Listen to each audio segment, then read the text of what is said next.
30,000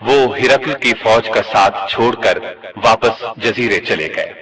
ادھر ابو عبیدہ بن جراح نے خالد بن ولید کے مشورے سے شہر سے نکل کر ہرقل کی فوج پر حملہ کر دیا۔ گھمسان کی لڑائی کے بعد رومیوں نے بدترین شکست کھائی۔ 4000 رومیوں نے اسلام قبول کر لیا، 4000 مارے گئے اور باقی بھاگ نکلے۔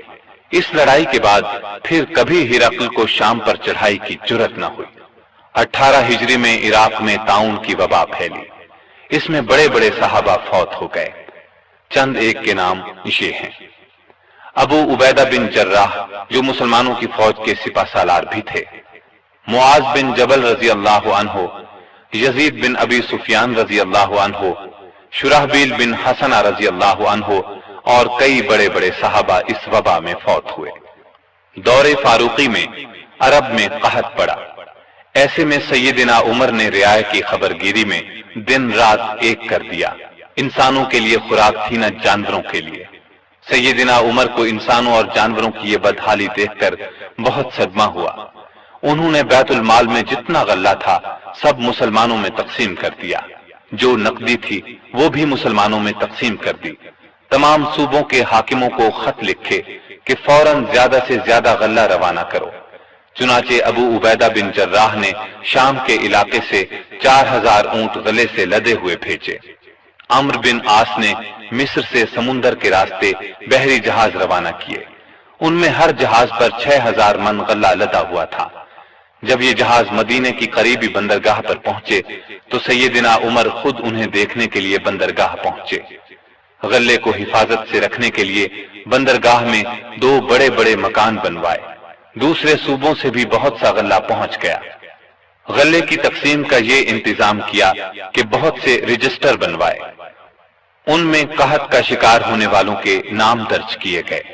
ہر ایک نام کے ساتھ ان کی ضرورت کے مطابق غلے کی مقدار لکھی گئی، پھر ہر شخص کو پرچی دی گئی، اس پر سیدنا عمر کی مہر ہوتی تھی۔ اس پرچی کے مطابق انہیں روزانہ غلہ دیا جاتا۔ اس کے علاوہ سیدنا عمر ہر روز 20 اونٹ اپنے سامنے ذبح کرواتے اور ان کا گوشت پکوا کر لوگوں کو کھانا کھلاتے۔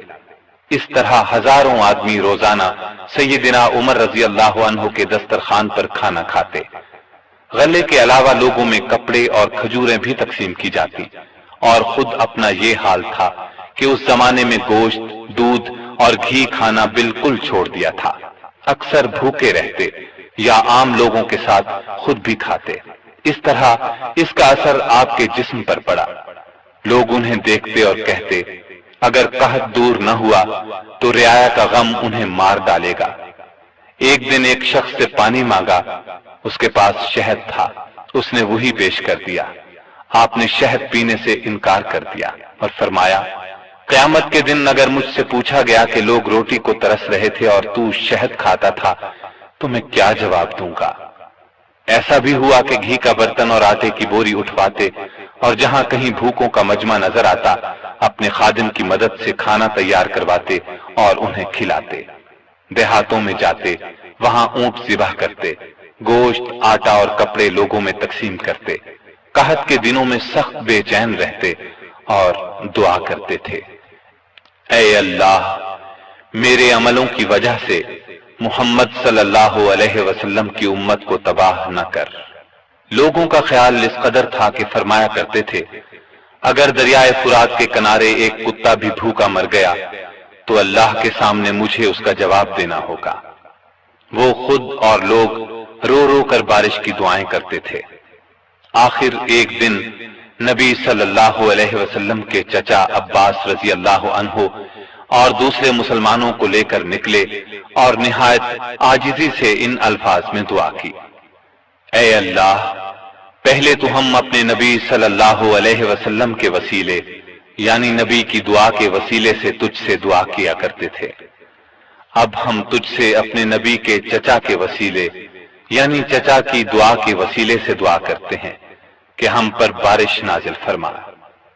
ابھی یہ دعا ہو رہی تھی کہ آسمان پر بادل چھا گئے اور ایسی موسلا دھار بارش ہوئی کہ ہر طرف پانی ہی پانی نظر آنے لگا۔ اس بارش نے خشک کھیتوں میں جان ڈال دی اور قحط دور ہو گیا۔ بیت المقدس کی فتح کے بعد شام میں قیساریہ کا شہر باقی رہ گیا تھا، اس پر ابھی تک رومیوں کا قبضہ تھا۔ بحیرہ روم کے ساحل پر ایک بہت بڑا شہر تھا، یہ مہم امیر معاویہ کے سپرد کی گئی، انہوں نے شہر کو فتح کیا۔ 80,000 رومیوں میں سے بہت کم زندہ بچے۔ اب پورے شام پر اسلام کا جھنڈا لہرانے لگا۔ اس زمانے میں مصر کا ملک بھی رومی حکومت کے ماتحت تھا۔ 18 ہجری میں حضرت عمر نے حضرت عمرو بن عاص رضی اللہ عنہ کو 4000 کا لشکر دے کر مصر روانہ کیا۔ مصر کا حاکم مقوقس تھا، اس نے بے تحاشا فوج جمع کر لی، قلعہ بھی حد درجے محفوظ تھا۔ ان حالات کی خبر عمرو بن عاص نے سیدنا عمر کو دی تو انہوں نے 10,000 فوج اور بھیجی اور ان کے ساتھ بزرگ صحابی زبیر بن عوام کو سالار مقرر کیا۔ ان کے ہاتھ پر قلعہ فتح ہوا۔